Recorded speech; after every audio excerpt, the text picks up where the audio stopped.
Tatlo pala yung binili kong BMRS na niacinamide. So, ito yung niacinamide na meron ng with glutathione. With glutathione siya guys, 70 grams. Ayan, premium whitening soap, 10 times whitening, moisturizing, glutathione niacinamide, alpha-arbutin, sakura extract. Ayan guys.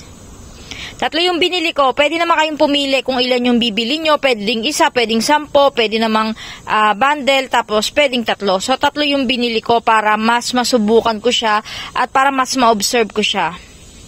So, yung itsura niya pala guys ay ganito. Ayan, nakatatak yung BMRS. Ay, nabubulol na naman ako. Tapos, ganyan siya kakapal. Ayan guys, yan, napakabango din ito. Siya mabilis malusaw. Tapos amoy siyang shampoo ganon. Parang amoy siyang yung shampoo Head and Shoulder ba yun guys? Basta amoy siyang shampoo, napakabango niya.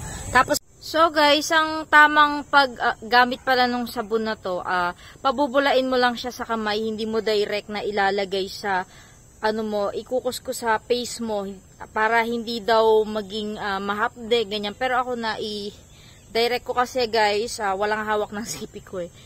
So ayan, kung makikita nyo, ilang minutes na rin tong nakababad sa akin. Wala naman ako nararamdamang hapde.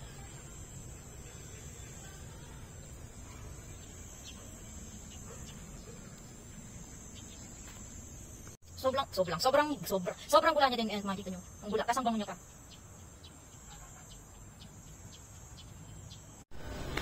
So, hello everyone! Welcome back to my channel again guys. At ngayon nga ay tayo magkakaroon ng isang mahalagang review sa sabon ng BMRS. Nabubulol ako dito guys. Niacinamide with glutathione. Sa ating pag-uusap ngayon ay tatalakayin natin ng mga kahalagahan, benepisyo at karanasan ko sa paggamit ng niacinamide o ng produktong ito. Ang BMRS niacinamide ay mayroong sangkap na glutathione, alpha-arbutin at sakura extract niacinamide. Yan yung mga sangkap niya guys. Yung mga sangkap niya ay talagang kilala sa pagpapaganda ng mga balat natin, pagpapaputi. Ayan, kilalang-kilala yung mga sangkap na yan guys, lalong-lalo na ang niacinamide at glutathione. Yung concern or pinaka-target ng sabon na ito ay hindi lang pagpapaputi or pag-moisturizing ng balat natin. Kung ikaw ay dry skin, pwede sa ito. Kung gusto mong pumuti, pwede sa ito. Kung ikaw ay may dark spot, acne, ma-oily skin, pwede mong subukan to. Pwede pala ito sa mga 13 years old pataas, lactating, buntis, pwede po sa lahat ng skin type. 2 to 3 minutes yung babad ninyo po sa inyong katawan. Sa mukha po 30 seconds yung parang nakita ko doon. Pero hanggat maaari, huwag nyo masyado ibabad sa mukha nyo. Pero sa katawan, okay lang naman na ibabad siya guys.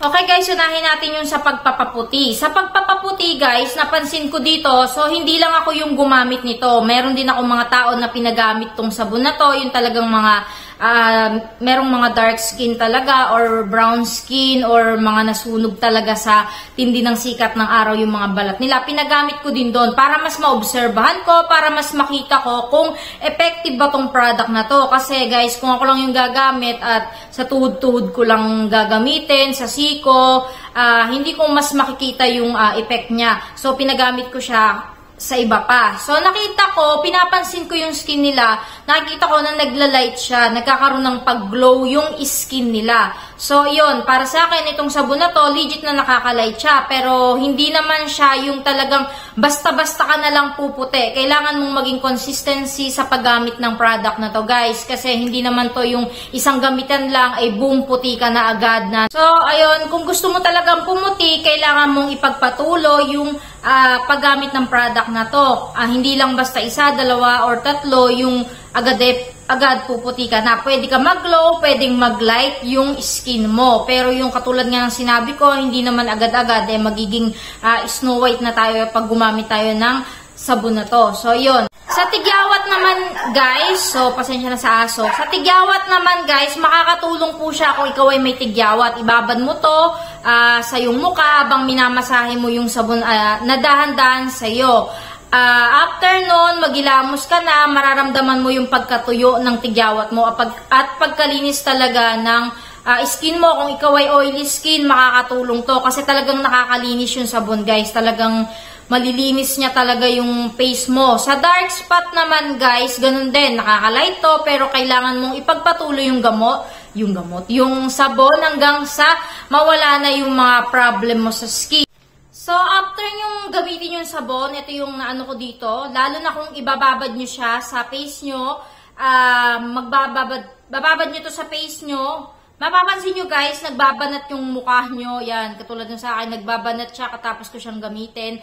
Tapos, nagga-glass skin siya. Yung face nyo, nag-glow talaga, makikita nyo. Smooth siya sa akin, ganyan. Maganda siya para sa akin. Kung oily skin ka, makakatulong to dahil nga pag ginamit mo to, talagang malilinis yung face mo dito. Mawawala yung pagka-oily mo. Kung may tigyawat ka naman, makakatulong ito dahil nga mabilis siyang makapagpatuyo at magaling tong makapaglinis yung sabon na to. Yun yung napansin ko sa kanya. Tapos guys, sa moisturizing naman, nakaka-smooth ba? Nakaka-moisturizing ba tong sabon na to? Yes, nakaka-moisturizing siya. Kapag tapos ko palang gamitin yung sabon, ayan kung nakikita nyo, nagga-glass skin yung aking mukha. Tapos kapag tapos ko siyang gamitin guys, yung mukha ko bumabanat na ganyan. Napansin ko. Lalo na kung binababad mo pa to sa mukha mo, talagang babanat yung mukha mo. Kung nakita nyo, ayan, nagga-glass skin talaga yung face ko dito. Talagang nag-glow siya. Para sa akin, itong sabon na to, maganda siya. Recommend ko siya sa inyo, legit talaga siya na maganda, guys. So, yun, kailangan nyo lang ipagpatuloy yung paggamit nito kung gusto nyo talagang pumuti sa So, ayan guys, kung makikita nyo, yun lang yung sabon na yun ang ginamit ko, nag-glass skin tong mukha ko, tapos parang nagbabanat siya, yun. Yun yung naano ko sa kanya. Ngayon guys, hanggang dito. So, ayun lang, masasabi ko sa sabon na to na legit siya at maganda siya, nare-recommend ko siya. Guys, kung meron kayong mga katanungan tungkol pa sa sabon na to, mag-comment lang kayo dyan. At kung meron kayong mga ipare-reviews pa, i-comment nyo lang dyan at i-re-reviews natin. Yun lang, thank you!